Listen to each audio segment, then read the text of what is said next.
I'll have you come up here, ma'am. This young lady will swear you an oath. Please raise your hand. Do you solemnly swear to tell the truth, the whole truth, and nothing but the truth, so help you God? Then come over here and have a seat in this chair.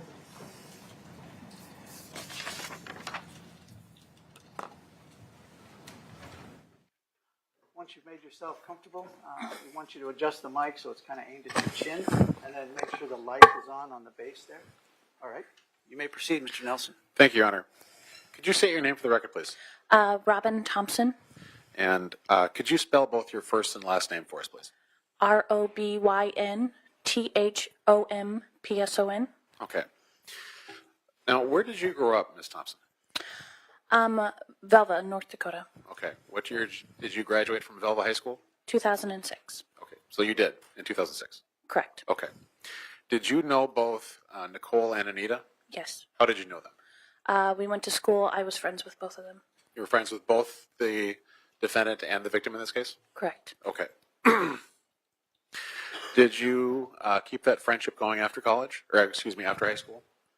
I would say directly after high school, I was a little closer with Anita, but Nichole was still considered a friend, yes. Okay. Did you hang out with Anita Yes. after high school? Yes. What would you do? We would go to Club 101. All right. What was that? It was an 18 and up club in downtown Minot, North Dakota. Okay. What would you do there?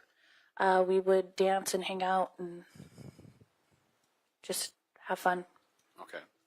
And what would you do after going to Club 101? We would either go back to Anita's apartment, or we had another mutual friend named Michelle. We would go to her house. When you say Anita's apartment, was that the same apartment that she shared with the defendant? Correct. Okay. Was the defendant there when you were hanging out with her? No. Okay. Now, were you present for a get-together with a few other individuals that had gone to high school in Velva after the murder took place? Yes. Where did that get-together take place? If I remember correctly, it was April Moulton's house. Moulton being her last name at the time? Yes, correct. Okay. She's since married and has a different name. Correct. Okay. Do you recall if the defendant was there? Not right away. What do you mean by that?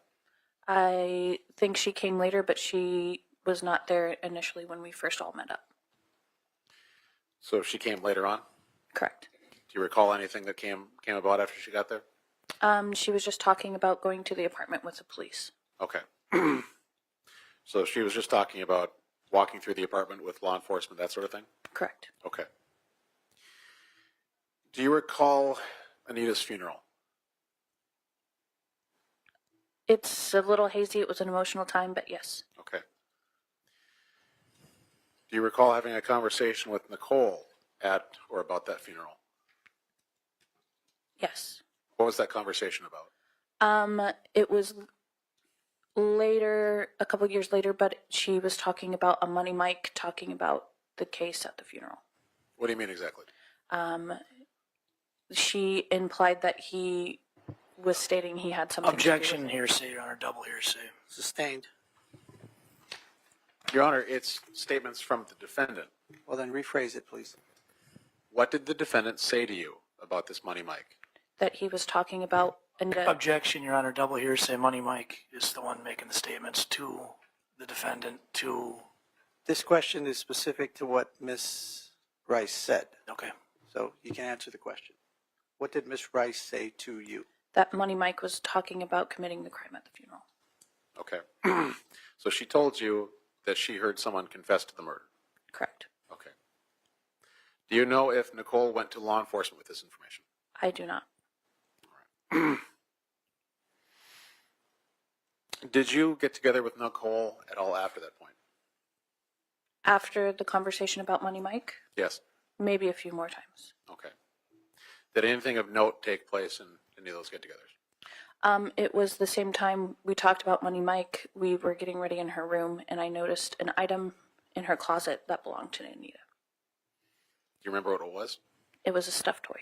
Okay.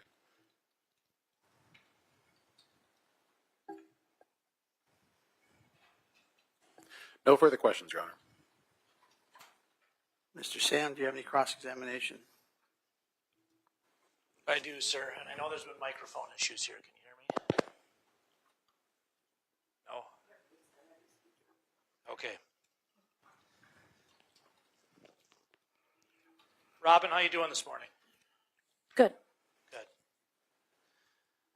So you said that you and Anita would go to Club 101 together? Correct. Do you recall on June 5th, 2007, giving an interview to police? Yes. Okay.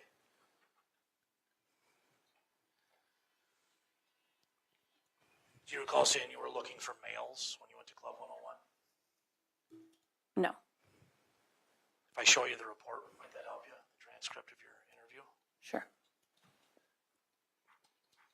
June 5th. Robin, take a look through here.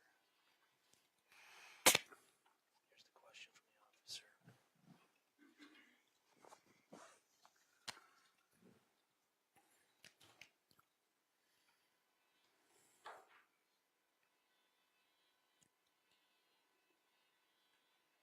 Do you recall that now?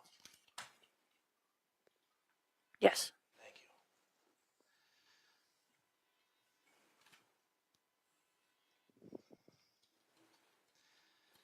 Do you recall a time one incident at Club 101 where there was a guy that grabbed Anita and wouldn't let her go? Yes.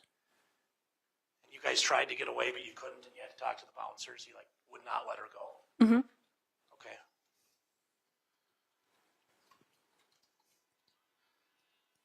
That you began to pull them away, but he was holding so close you couldn't do that. Correct.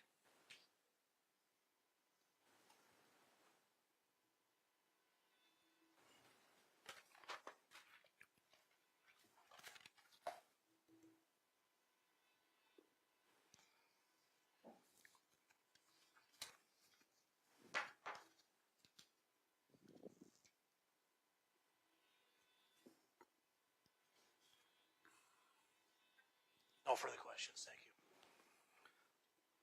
Thank you. Mr. Nelson, do you have any redirect? Yes, Your Honor. Do you recall when that incident was? Not exactly, but it would have been within a month's time of her murder. Was it more than a week? Asked and answered, Your Honor. That question was not asked. It was more than a Stop, week, yes. Stop, please. I'm the one that gets to say that. Not asked and answered. You can answer the question if you can, ma'am. It was more than a week. Okay. I have no further questions, Your Honor. Mr. Sand, anything else? Nothing else, Your Honor. Thank you. Is this witness hereby subpoena Mr. Nelson? She is, Your Honor. She can be released. Any objections, Mr. Sand? No, sir. All right. Thank you, ma'am. You may come and go as you please. Next witness, Mr. Nelson. State calls Connie Euland.